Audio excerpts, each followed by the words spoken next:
안녕하세요. 오늘도 사연살롱을 찾아주셔서 감사합니다. 저는 60대 여성입니다. 그리고 아이를 낳고 평범한 가정 속에 소소한 행복을 꿈꾸던 사람이었는데요. 어떤 이에게는 당연하고 쉬워 보이기만 한 행복이 저에겐 참 어려운 것이었어요. 그리고 근 40년이라는 도둑이라도 맞은 듯 어느새 황혼을 맞이하게 되었는데, 나이가 나이인 만큼, 아니 지나온 시간이 다사다난한 만큼 요즘은 많은 생각과 또 그에 따른 감정이 불쑥불쑥 찾아오곤 합니다. 어디서 들었는데 나이를 가늠해 인생을 시계로 표현을 하더라고요.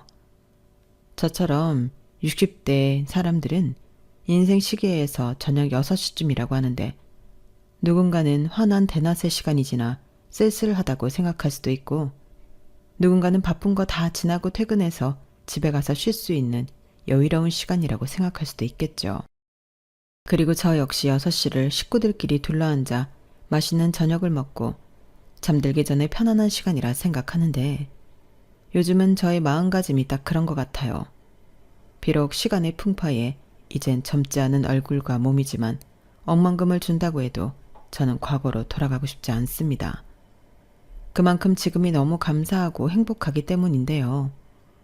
제가 이렇게 살틀지만 제 사연을 쓰게 된 계기도 지금의 이 행복이 있기까지 제가 참 치열하고 처절하게 살아왔기 때문이었어요. 그리고 그런 시간이 있었기 때문에 더욱 소중한 지금의 기적과도 같은 행복을 여러분들에게 소개하고 싶어 어렵사리 키보드를 치고 있는데, 부디 제 글이 무사히 마지막까지 이어질 수 있길 바라는 마음이에요. 글쓰기를 배운 적도 없고 그렇다고 컴퓨터 사용이 능숙하지도 않지만 제 이야기를 끝까지 함께 해주셨으면 감사하겠습니다. 저는 가난한 집의 이남이녀 중 둘째 딸로 태어나 단 한순간도 등 따시고 배부르게 살아본 적이 없었어요. 엄마와 아빠는 늘 일만 하셨지만 많은 돈을 벌어보신 적이 없는 분이셨죠. 그러니 외식은 꿈도 꾸지 못하고 학교도 육성회비가 없어 못 가는 신세였는데요. 지금이야 세상이 좋아져 무상교육이라 하지만 저는 학교 가서 선생님한테 육성회비 때문에 혼나는 게 너무 싫었어요. 그래서 제 나이 17에 집을 나왔고 공장에 취직해 무작정 일을 하기 시작했는데, 제 나이 20살이 되었을 때 남편을 만나 결혼식도 생략한 채 살림을 차렸어요. 그때는 돈도 없지만 외롭기도 해서 누군가 따뜻하게 대해주면 홀랑 마음이 가던 미숙한 어른이었죠. 그리고 남편과 1년을 돈 것 끝에 혼인신고를 했고, 그 뒤 3년 후에 눈에 넣어도 아프지 않을 순한 아들을 낳았는데, 형편이 좋지 못했기 때문에 아이를 키우겠다고 일을 그만둘 수는 없었어요. 그때 당시 저희 부부는 반지하이긴 했어도 방과 부엌이 분리되어 있는 전세에 살고 있었고, 화장실은 밖으로 나가 공용으로 써야 했는데, 그나마 월세가 아닌 전세라는 것에 큰 위안을 삼고 살았어요. 그리고 당시에는 아이도 태어났으니 조금만 더 노력해 반지하를 탈출하자는 목표가 있었는데, 엄마는 강하다고 돈만 벌 수 있다면 휴일도 반납하고 출근하기를 주저하지 않았어요. 그렇기 때문에 시어머니의 도움을 받을 수밖에 없었고, 시어머니는 저희 집 근처에 있는 시장에서 그릇을 팔고 계셨어요. 남편 말로는 남편이 초등학교에, 그러니까 저희 세대는 국민학교인데 2학년인가 3학년인가일 때 부모님이 이혼했다고 하더라고요. 이유는 시아버님의 외도였다고 했는데, 시어머니도 보란듯이 2년 뒤에 재혼을 했다고 했어요. 그리고 그 후로 무슨 박복한 인생이신지 한 번 더 같은 이혼을 하셨고, 내내 혼자 계시다 저희가 결혼하고 난 뒤 마지막 동반자라며 재혼을 하셨는데, 그런 이유로 시어머니는 밖에서만 볼 수 있었어요. 남편 역시 새 아버지를 보고 싶은 마음도 없었는데, 시어머니가 재혼한 남편의 아이들과 살고 있어서 더 그랬던 것 같았죠. 하여간 그런 사연이 있는 시어머니와 남편이었는데, 아들애를 낳고 아쉬운 건 저희 쪽이었으니 낮에는 시어머니에게 종종 아이를 부탁했죠. 사실 그렇게라도 당신 아들의 손자를 보여드리고 싶은 마음이었는데, 시어머니도 그런 제 마음을 아는 듯 제가 아이를 봐달라 부탁을 드리면 싫은 소리 한번 하지 않고 아이를 가게로 데리고 오라고 하셨어요. 그리고 돌이 지났을 무렵에는 어린이집에 보냈는데 쥐구멍에도 해뜰 날이 온다고 열심히 사니 저희 집에도 좋은 시절이 오더군요. 저희가 글쎄 18평 빌라를 대출을 받아야 하긴 했지만 사게 되었어요. 지하도 아니고 무려 2층이었는데 방이 3개, 화장실도 안에 있는 그런 집이었죠. 저는 그 집에 이사 가는 날 얼마나 좋았는지 힘든 줄도 모르고 하루 종일 짐을 나르고 또 정리하고 치우고 한시도 쉬지 않고 움직였는데 남편도 마찬가지였어요. 거의 무일푼이나 다름없던 남녀가 자기 집을 갖게 되었으니 얼마나 행복했게요. 그때가 저희 아들이 5살이 되었을 때였는데 그때 행복과 불행이 같이 올 줄은 저도 남편도 꿈에도 몰랐어요. 그때는 모처럼 어린이날이라 아들애가 노래하던 놀이동산을 가기로 했고 남편과 저는 그날만큼은 아들애를 위해 돈을 쓰기로 마음을 먹은 날이었는데 사람이 어찌나 많은지 깜짝 놀라고 말았죠. 그 넓은 놀이동산 바닥이 보이지 않을 정도로 사람이 많았거든요. 그리고 한참 놀다가 오후가 되니 사람이 조금씩 빠지기 시작했는데 그때 아들애가 배가 고픈지 칭얼거리기 시작했고 저는 간식이라도 사오겠다며 남편한테 아들을 맡겼어요. 그리고 양손 가득 먹을거리를 사왔을 때는 남편은 졸고 있었고 아들애는 보이지 않더라고요. 여보, 창민이는? 창민이 어디 있는데? 창민이? 창민이 여기 있지. 어라, 얘가 어딜 갔나? 자기 애도 안 보고 뭐 했어? 아무리 졸려도 어린애를 두고 졸면 어떡해? 미안, 나도 모르게 깜빡. 근데 멀리는 못 갔을 거야. 아마 엄마 찾으러 갔나 본데? 몰라, 이러다 애 못 찾으면 어떡해? 무슨 그런 재수없는 소리래. 자기는 여기서 창민이 찾고 있어. 나는 방송 좀 해달라고 할게. 지금쯤 지도 무서워서 울고불고 하고 있을 거야. 남편은 그렇게 말하고 헐레벌떡 어딘 줄도 모르면서 미아 방송을 부탁하러 갔어요. 그리고 30분 정도 됐을까? 저희 아들 이름이 호명되면서 미아 방송이 들렸는데 아무리 방송을 하고 그 놀이동산을 뒤지고 다녀도 저희 아들은 찾을 수 없었죠. 그리고 시간은 금세 해가 넘어가 저녁이 되어 아이를 찾는 게 더 힘들었는데 저와 남편은 포기할 수 없었어요. 아이를 잃어버린 부모한테는 당연히 그 아이를 찾을 때까지 포기할 수 없잖아요. 그래서 그 넓은 놀이동산을 직원들과 함께 목이 터져라 아이 이름을 부르며 이리 뛰고 저리 뛰어다녔는데 나중에 보니 구두를 신고 가서 발이 피가 나고 엉망이 되어 있었어요.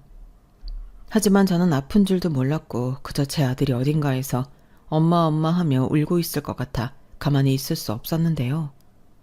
불행하게도 사람들이 모두 퇴장한 가운데도 저희 아들은 어디에도 모습이 보이지 않았어요. 어찌나 거짓말 같던지 올 때는 셋이었는데 돌아갈 때는 둘이라니 저는 그런 현실을 받아들일 수 없었어요. 그래서 그날 이후 저는 제정신일 수 없었어요. 공장도 가지 않았고 매일 아이를 찾겠다며 경찰서를 다니고 전단지를 붙이며 돌아다녔는데 아이 팔에는 미아 방지 팔찌도 있었거든요. 그러니 사람들은 유괴라도 당한 거 아니냐며 제 속을 후벼 팠는데 그렇게 아들을 찾겠다며 보낸 시간이 40년이 될 줄을 그때는 몰랐어요. 아니 시간이 가면 갈수록 어쩌면 이 지옥이 평생 끝나지 않을지도 모른다는 공포 속에 살았다고 해도 과언이 아닌데요.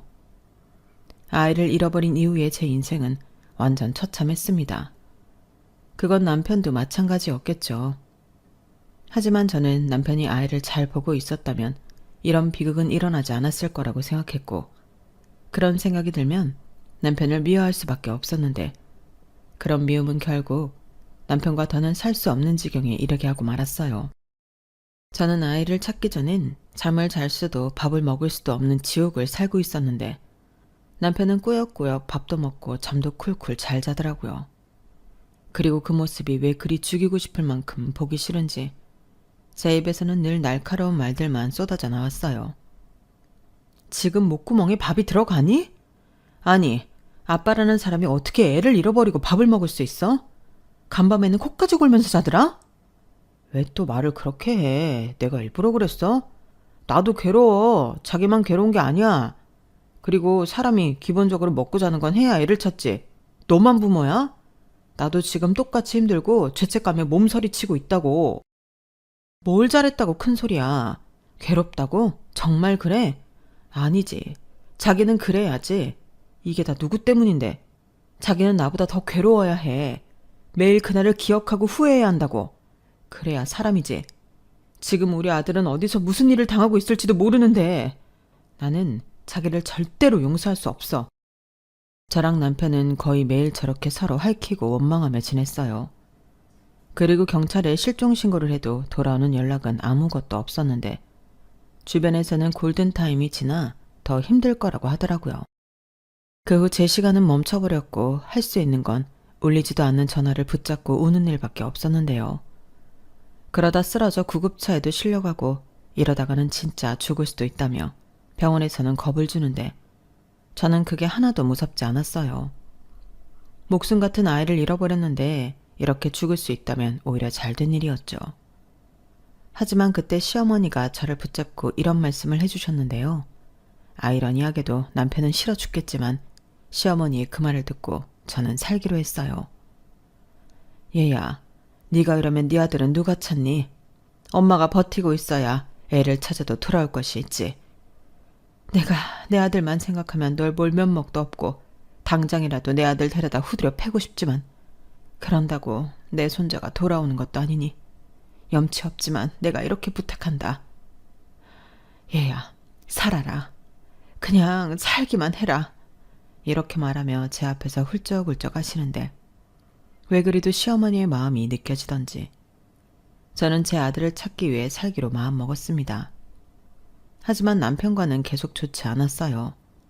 한 2년 정도 그렇게 지내다 남편이 먼저 이혼해달라고 하더라고요. 지금 이게 뭐야? 어디서 뻔뻔하게 이딴 소리를 내밀어. 이혼? 이혼을 해달라고? 당신이 그러고도 사람이니? 나도 힘들어서 그래. 이러다가는 너랑 나랑 둘 다 죽어. 평생 너는 나를 원망하고 살 거잖아. 나도 미안한데 나도 사람답게 살고 싶다. 사람답게 살아? 자식 잃어버린 부모가 사람답게 살겠다고? 그래, 너는 이해할 수 없겠지. 근데 나도 이제 이해받고 싶은 마음도 없어. 그러니까 우리 제발 헤어지자. 이렇게 부탁할게. 저는 더는 아무 말도 할 수 없었어요. 그냥 상종하고 싶지 않더라고요. 제발 헤어지자니 그런 소리를 어떻게 할 수 있는 건지. 제 주변에서는 그런 인간은 더더욱 이혼해주면 안 된다고 했지만 저는 모든 것이 다 의미 없다 생각해 그 인간이 해달라는 대로 해주기로 했어요. 그러자 시어머니가 쫓아와 남편 등짝을 때리며 네가 사람이냐고 난리를 치셨는데 제가 말렸네요. 이미 마음 떠난 사람이고 저랑 있는 게 싫다는 사람을 더는 억지로 붙들고 있고 싶지 않다고 했어요. 그래서 그래, 너는 다 있고 어디 한번 바라는 대로 사람답게 살아봐라. 이혼 서류에 도장을 찍어줬는데요. 그 후 저는 계속해서 아들아이를 차지하기 위해 뛰어다녔어요. 전단지도 새로 만들고 이혼한 뒤 혼자 몸이 되었으니 전국 방방곡곡을 다니며 아이를 찾아다녔는데 그렇게 5년, 10년, 또 15년이 넘어가면서 희망의 불씨는 사라져만 갔어요. 그리고 아울러 가진 돈도 모두 바닥이 나서 빚에 쫓기는 신세가 되었는데 그렇기 때문에 저는 돈도 벌어야 했죠. 희망의 불씨는 사라져도 자식을 찾아야 한다는 생각에는 변함이 없었으니까요. 그러면서 어느새 제 얼굴에도 그늘이 많이 졌는지 선뜻 다가오는 사람들도 없었는데 그래서 그 힘든 시간이 더 지독하게 외로웠어요. 사회성을 잃었다고 할까요? 사람들과 언제 대화를 하면서 웃었는지 기억도 나지 않을 지경이었는데 지금 돌이켜 생각해보면 숨은부터 쉬고 있지만 산 송장처럼 살았던 것 같습니다. 자식을 잃어버린 애미인 제가 저한테 그런 벌을 줬던 것 같아요. 그렇게 세월은 더디게 또 야속하게 흘러 40년이 지났어요. 저는 더 이상 젊지 않았고 제 아들아이도 성인이 되다 못해 중년의 나이가 되었을 텐데 산다는 게 그렇게 허망할 수가 없더군요. 여러분들은 혹시 고지서 같은 용지에 잃어버린 아이를 찾는다고 되어 있는 공고를 보신 적이 있나요? 저는 그 아이들을 돌보면서 늘 생각했어요. 이 아이들은 모두 어디로 갔을까? 또 이 아이들의 부모는 얼마나 지독한 지옥에서 살고 있을까? 한때 저도 그런 몹쓸 생각을 한 적이 있어요. 남편도 사람답게 살겠다고 했는데 나도 다 잊고 이제는 좀 편하게 살아도 되지 않을까 하고요. 하지만 안 되더군요. 그건 애당초 가능한 일이 아니었어요. 그리고 아이도 수많은 시간 부모인 저를 얼마나 원망하고 살았을까. 그저 두렵고 무섭기만 했는데 바람이 있다면 평생 못 만나도 좋으니 그저 제 아들이 어딘가에서 자기 인생을 살고 있길 바랬는데요. 그래서 저는 전국을 떠돌다 아들아이와 마지막으로 살던 그 동네로 돌아왔습니다. 아이를 기다리는 마음도 없었다면 거짓말이지만 그저 돌아갈 곳이 거기밖에 없다고 생각했어요. 그리고 거기서 살기 위해 마트에 일자리를 구해 최대한 바쁘게 살려고 했어요. 그러다 참 신기한 인연을 만났는데요. 글쎄 그 동네에 제 고향 친구가 살고 있더군요. 말로는 이사 온 지 10년도 넘었다고 했는데 그때는 이미 제가 그 동네를 떠나 있었기 때문에 만날 수 없었던 것 같았어요. 사회성이라고는 사라져서 이젠 누굴 만나도 이야기하기가 힘들었던 저였는데 고향 친구는 예외였죠. 반갑고 또 신기하고 서로 들떠서 10대 시절로 돌아간 듯 그렇게 이야기꽃을 피웠는데 그 친구 덕분에 다른 친구들과도 연결이 되었어요. 하지만 곧 저는 다시 대화에 낄 수 없었는데요. 여자들이 만나서 하는 대화는 뻔했죠. 자식 이야기, 남편 이야기가 전부잖아요. 하지만 저는 어느 얘기도 끼지 못하니 그저 눈동자만 굴며 어색한 미소만 지었는데 결국 저도 친구들한테 제가 겪은 일과 지나온 시간을 이야기했습니다. 그냥 하고 피하기보다 얘기하고 싶었어요. 그러자 삽시간에 화기애애한 분위기는 조용해졌고 눈물을 보이는 친구도 있었는데 희한한 게 제 마음은 친구들의 마음으로 채워지는 기분이 들었어요. 그리고 종종 친구들과 만나 시간을 보냈고 그러던 중 한 친구가 자기 딸이 결혼을 한다며 청첩장을 돌렸는데 못난 저는 청첩장을 받아들고 한참 동안 고민을 했네요. 친구 딸이 제 아들과 나이가 비슷하더라고요. 그리고 새삼쳐도 아들을 잃어버리지 않았다면 어쩌면 이미 며느리를 받거나 그도 아니라면 아들한테 장가 언제 갈 거냐고 잔소리를 하고 있을 것 같았는데 저는 그전까지 그런 생각을 해본 적이 없었거든요. 그저 저에게 아들은 늘 5살 그대로였는데 딸의 결혼식을 앞둔 친구를 보니 부럽기도 하고 슬프기도 했어요. 그러자 청첩장을 준 친구가 제 마음을 눈치라도 챈 듯 저에게 미안하다고 했는데요. 윤영아, 미안해. 내가 너무 내 자식 시집 보낸다고 들떠 있었지? 아니야, 네가 뭐가 미안해. 축하할 일이지. 괜히 내가 분위기를 처지게 해서 미안하다. 아니야, 나는 윤영이 너를 다시 만나 얼마나 좋은데. 사실 우리 딸이 나이가 많잖아. 저거 시집 못 보낼까 싶어 포기했었는데 그래도 착한 사이를 만나서 나도 모르게 신이 났다. 아니라니까. 근데 나는 미안하지만 축의금만 해도 될까? 괜히 내가 가서 주책이라도 떨까 봐서. 좋은 날인데. 윤영아, 너 정말 안 갈 거야? 그럼 현숙이가 너무 서운하지. 우리도 서운하고. 우리 그냥 가서 맛있는 거 먹고 축하해주고 오자. 현숙이네 사이가 그렇게 잘생겼단다. 능력도 좋고. 야, 너는 눈치도 없이 그런 소리 왜 해? 내가 뭐. 오히려 이런 건 자꾸 눈치 보고 피하면 더 이상해. 윤영아, 우리 같이 가자. 현숙이가 그러는데 사위가 무슨 사연이 있는지 가족이 없다네.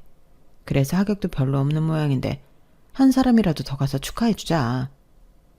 저는 다른 친구의 말을 듣고 기분이 살짝 이상했어요. 가족이 없다니. 딸을 시집 보내는 친구 현숙이가 의식이 되었는데 현숙이는 그저 얇은 미소만 지으면서 이렇게 말했어요. 나도 자세한 건 안 물었어. 우리 애가 하도 지랄을 해서. 그런데 우리 사이 보고 있으면 그냥 선해서 좋아. 부모 없이 컸다고 하는데도 그늘 하나 없고 성실하고 책임감도 강한데 아, 내가 아들을 못 낳은 이유가 이런 아들을 맞이하려고 했구나. 그런 생각이 절로 들었다니까. 솔직히 그런 사연이 있어서 결혼식은 작게 해도 된다고 생각했는데 사위가 그러지 말라고 했어.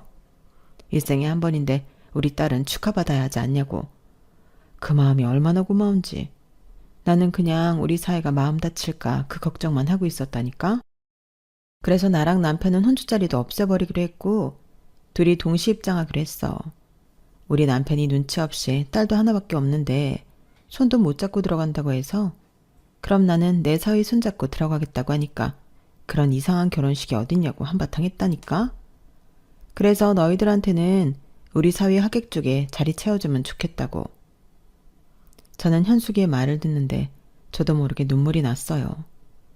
어릴 때는 몰랐는데 현숙이의 마음이 너무 아름답고 너그러워 절로 눈물이 나더라고요. 그리고 왠지 아들을 잃어버린 제가 그 결혼식에 참석해 부모가 없다는 현숙이의 사위 편에 서주고 싶다는 분에 넘치는 마음이 들었는데, 그래서 현숙이의 딸 결혼식에 참석하기로 마음을 바꿨어요. 그리고 사정을 알아서인지 얼굴도 한번 보지 못한 현숙이의 사위에게 마음이 쓰였는데, 누구보다 행복하게 살았으면 좋겠다는 생각이 저절로 들었죠. 그리고 혼주가 된 현숙이는 우리 사위야 인사해, 잘생겼지? 라며 사위를 저와 친구들에게 소개해줬는데요. 정말 인상이 너무 좋아 보였어요. 다른 친구들 말에 의하면 나이도 제법 있다고 했는데 얼굴이 동안이라 그런지 그런 걸 전혀 느끼지 못하겠더라고요. 그리고 이윽고 결혼식이 시작되었고 누구보다 예쁜 선남선녀가 손을 잡고 입장을 하는데 저는 저도 모르게 촉촉한 눈을 하고는 누구보다 열심히 박수를 쳤습니다. 누가 보면 제가 신랑 엄마라고 해도 믿을 만큼 주책을 떨고 있었죠. 나중에 식이 끝나고 인사를 놓은 신랑 신부를 보며 저는 진심으로 축하한다고 잘 살길 바란다고 말했는데 정말 진심이었어요. 그리고 현숙이의 사위에게 축하한다며 악수를 나눈 그 순간 저는 멈칫하고 말았는데요. 현숙이의 사위 손목 안쪽에 익숙한 반점이 있었어요. 그 반점은 제 아들한테도 있는 거였는데 모양이 꼭 초승달 모양이어서 유독 제가 귀여워하던 반점이었어요. 그래서 커서도 이 반점만큼은 제거하지 않았으면 좋겠다는 생각을 했었는데 그 반점이 현숙이 사위 손 안쪽 같은 위치에 선명하게 있었죠. 이 반점은... 이게 어릴 때부터 있던 건데요. 모양이 좀 특이하죠? 손목 안쪽이라 잘 안 보여서 없앨 생각은 못했는데 이상한가요? 아니요. 전혀 이상하지 않아요. 근데 저기 혹시 그게... 저는 차마 그 남자한테 상처가 될 수 있는 부모 이야기를 선뜻 물어보지 못했어요. 확인하고 싶은 마음이 굴뚝 같았지만 그 아이의 이름은 제 아들 이름이 아닌 전혀 다른 이름이었고 만에 하나 제가 듣고 싶은 말이 아닌 다른 대답을 듣게 된다면 기꺼이 결혼식에 초대해준 현숙이의 얼굴을 더는 볼 자신이 없었는데요. 그래서 차마 물어보지 못하고 말끝을 흐리고 말았죠. 그런데 현숙이가 저한테 왜 그러냐고 자기가 먼저 저에게 다가와 괜찮으니 자기한테만 말해보라고 했는데 그래서 저는 현숙이에게만 살며시 내 아들 손목 안쪽에도 같은 모양의 반점이 있었다고 이야기를 했어요. 그러자 현숙이는 화들짝 놀라며 그래? 그럼 당장 확인해 봐야지 뭘 망설여? 라고 설레발을 쳤는데 하지만 저는 그러지 말라고 했죠. 나중에 기회가 있어서 사위에게 이야기를 들으면 그때는 알려달라고 했는데요. 저는 그 뒤로 쿵쾅거리는 마음을 진정할 수 없었어요.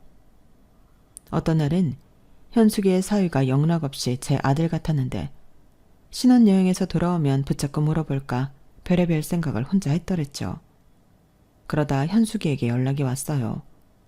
저도 저지만 현숙이 역시 너무 궁금해 참을 수 없었다며 자기 사위한테 이것저것 물어봤다고 했는데요.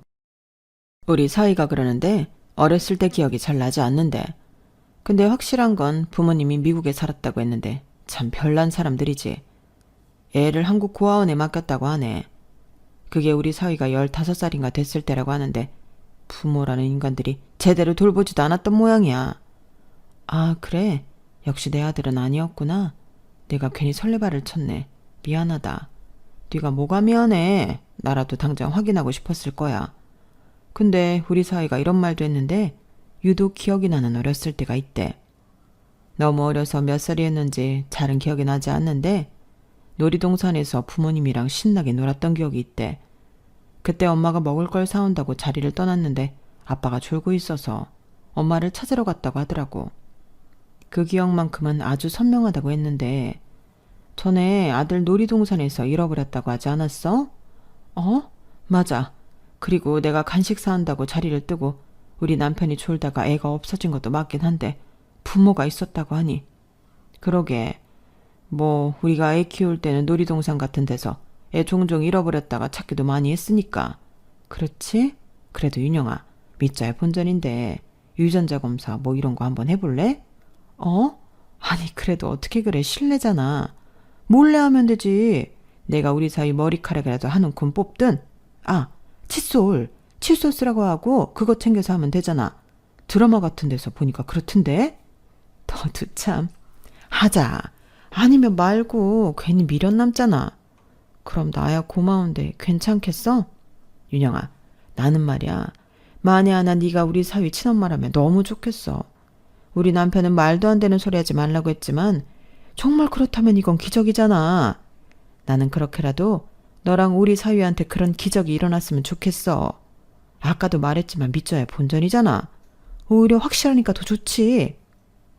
현숙이는 저에게 적극적으로 유전자 검사를 해보자고 권했어요. 사실 그런 검사는 어디서 어떻게 하는 줄도 모르는데 저야말로 확인하고 싶은 마음에 그러자고 했죠. 현숙이가 말하는 그 기적에 제 지나온 시간을 걸어보고 싶었거든요. 그래서 현숙이의 말에 따라 제가 쓰던 칫솔과 머리카락을 건네줬고 한 달 남짓한 시간이 지났는데요. 저에게 그 한 달은 10년과도 같았답니다. 그리고 한껏 상기된 얼굴을 한 현숙이가 저를 찾아왔는데요. 얼마나 급했는지 슬리퍼를 신고 앞치마를 입은 채 제가 일하는 마트에 왔더라고요. 그리고 저는 현숙이의 얼굴을 보자마자 심장이 마구 뛰기 시작했는데 현숙이 얼굴을 보니 그냥 딱 알 것 같았어요. 그리고 이윽고 현숙이는 윤영아, 됐어. 기적이야. 기적이 일어났다고. 야, 너 아들 찾았어. 라며 큰 소리로 말했는데 저는 그만 그 자리에서 주저앉아 엉엉 울어버렸어요. 40년이나 못 찾은 아들이 친구 사위가 되어 돌아오다니 믿을 수 없었죠. 정말 하루에도 수십 번 바라고 기대했던 순간이었는데 설사 거짓말이라고 해도 저는 믿고 싶었어요. 마음 같아서는 당장 달려가 제 아들애를 품에 안아보고 싶었지만 그 순간에는 왜 그렇게 용기가 나지 않던지 낯설고 또 오랜 시간 외롭게 해서 미안하기만 했는데 현숙이는 당장 만나야 하지 않냐고 저를 채근하더라고요. 하지만 저는 선뜻 나서지 못했어요. 결국에 이번에도 성질 급한 현숙이 손에 못 이기는 척 끌려갔는데 장모한테 모든 이야기를 들은 제 아들은 반신반의하듯 자리에 앉아있더군요. 그때 저는 입으로 내뱉지는 못했지만 머릿속으로 내 아들, 꿈에서도 보고 싶었던 내 아들, 이 말만 되풀이하며 조심스럽게 아들에게로 한 걸음 한 걸음 걸어갔는데 그 뒤 떨리는 입을 겨우 떼서 창민아 라고 정말 오랜만에 제 아들 이름을 불러봤어요. 아들의 이름을 부르는 게 얼마만인지 그것만으로 가슴이 벅차 터질 것만 같았는데 아들애는 당연하게도 처음 듣는 이름이라는 듯 눈만 깜빡거렸어요. 이윽고 아들 앞에서 무너진 제 모습에 아들의 눈에서도 눈물이 흘렀는데 나중에 아들애가 그러더군요. 처음엔 얼떨떨하고 뭐가 뭔지 모르겠었는데 저를 보고 또 제가 사시나무 떨듯이 어쩔 줄 몰라 하는 모습을 보고 아, 우리 엄마다 라는 생각이 들었다고 했어요. 그리고 아들애가 잠시 머문 고아원 원장님이 제가 유독 귀여워하던 반점을 보고 하신 말씀이 있었다고 했는데요. 이 반점이 너에게 좋은 일을 불러올 거라고, 이런 반점을 가진 사람은 원래가 특별하다고 이야기를 해줬다고 합니다. 그런데 정말 이 반점 때문에 친엄마를 찾게 될 줄은 몰랐다며 자기는 정말로 특별한 존재인 것 같다고 울며 웃으며 이야기를 했는데 참 은혜로우신 분이라는 생각이 들었어요. 그리고 수많은 나쁜 사람들도 많은데 저리 좋으신 분이 저희 아들과 함께 해줘 얼마나 감사했는지 모릅니다. 그렇게 저와 아들은 40년 만에 만나 기억을 조각을 맞추고 잃어버렸던 시간을 메꾸며 자주는 아니었지만 종종 시간을 보냈어요. 무엇보다 제 아들을 너무나도 귀하게 여기고 예뻐하는 친구 현숙이에게 저는 늘 고마운 마음이었는데요. 이젠 사돈이 된 친구지만 현숙이가 귀한 딸을 낳아주지 않았다면 저는 아마 평생 아들을 찾을 수 없었을 겁니다. 그리고 혼자 열심히 노력해서 작지만 공장을 운영하는 사장님이 되었다는 아들이었는데 현숙이 말처럼 아들은 선하고 성실하여 주변에 좋은 사람들이 참 많더군요. 저는 외로움에 늘 그늘이 있는 사람이었는데 아들은 혼자여도 구김이 없이 잘 산 것 같아 대견하고 또 미안했습니다. 살면서 얼마나 가족이 그리웠을까요? 하지만 제가 무려 40년 동안 자기를 찾아다녔다는 말에 아들은 누구보다 자기는 행복한 사람이라고 저를 위로했어요. 그때 아들이 저에게 해준 말을 저는 평생 잊지 못하는데요. 엄마, 솔직히 저는 제가 불행한 사람이라고 생각했어요. 태어나지 않았다면 안 당할 일을 너무 많이 당해서 그냥 막 살고 싶을 때도 있었는데 그래도 오기가 생겨서 잘 살고 싶었거든요. 근데 저도 모르는 그 시간 동안 엄마가 엄마의 모든 걸 걸고 저를 찾아다녔다고 하니 저는 누구보다 행복한 아이였어요. 말이 40년이지 그게 가능한 일이 아니잖아요. 엄마 인생의 대부분의 시간이었는걸요. 저는 솔직히 제 힘으로 여기까지 왔다고 생각했는데 지금 보니 저는 그런 엄마가 계셔서 잘 살았던 것 같아요. 감사합니다. 그리고 오랜 시간 힘들게 해서 죄송해요. 정말 한 글자도 틀리지 않고 저렇게 말한 아들이었는데 저는 너무 감동스러워서 아마도 평생 아들의 말을 잊지 못할 거예요. 그리고 저는 네가 미안할 게 없다고 오히려 너무 늦게 찾아 엄마가 미안하다고 사과를 했는데 그 순간 어느 누구도 울지 않는 사람이 없었죠. 그렇게 저는 아들을 찾고 착하고 예쁜 며느리를 얻는 가장 운 좋고 행복한 사람이 되었습니다. 게다가 친구가 사돈이 되는 특별한 인연의 주인공까지 되었는데 결혼식에 함께 참석한 고향 친구들이 모두 자기 일처럼 기뻐하고 축하해줬어요.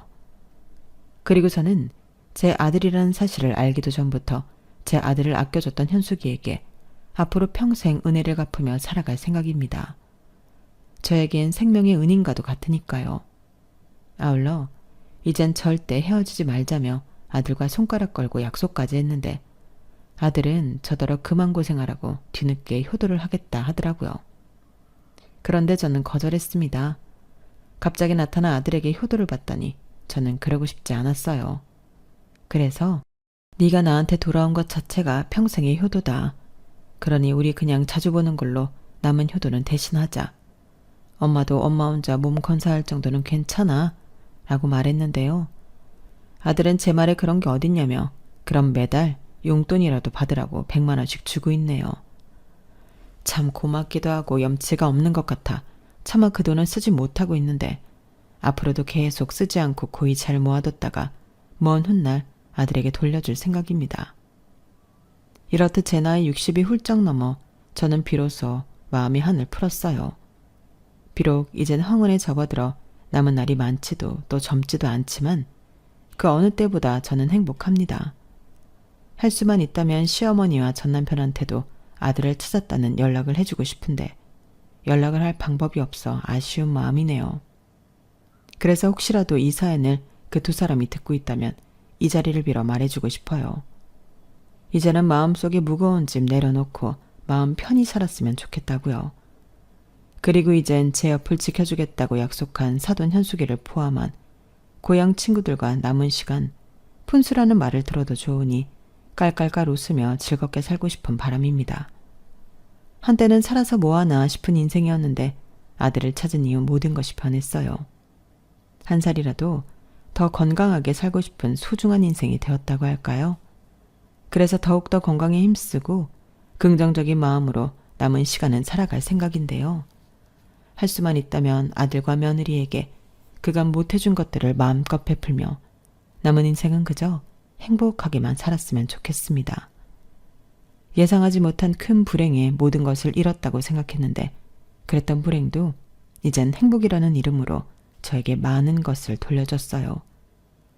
그래서 지독한 경험자 입장에서 지금 당장 불행에 하루하루가 힘드신 분이 계시다면 이 말은 꼭 하고 싶은데요. 언젠가는 정말로 바라는 좋은 날이 올 겁니다. 제가 그랬거든요. 말이 쉬워 40년이지. 저는 그렇게 버텨서 지금의 행복한 사람이 되었는데 그러니 여러분들도 끝이 보이지 않더라도 포기하지 마시고 조금만 더 버텨보셨으면 좋겠습니다. 그럼 분명 버티고 기다린 보람을 느낄 수 있을 거예요. 그리고 끝으로 결국엔 모든 사람들이 불행에서 해방되어 해피엔딩을 맞이할 거란 사실에 저는 믿어 의심치 않는데 모두가 행복한 그런 날이 왔으면 좋겠습니다. 이상 제 이야기는 여기까지예요. 막상 제 사연을 써보려고 하니 쉽지가 않았는데 여러분들에게는 재미있는 시간이었길 바라봅니다. 그럼 항상 건강하시고요. 꼭 행복하세요. 안녕히 계세요. 여러분, 사연 댓글에 응원과 현명한 조언 부탁드려요. 좋아요와 구독은 저에게 큰 힘이 됩니다. 오늘도 좋은 일 가득하세요.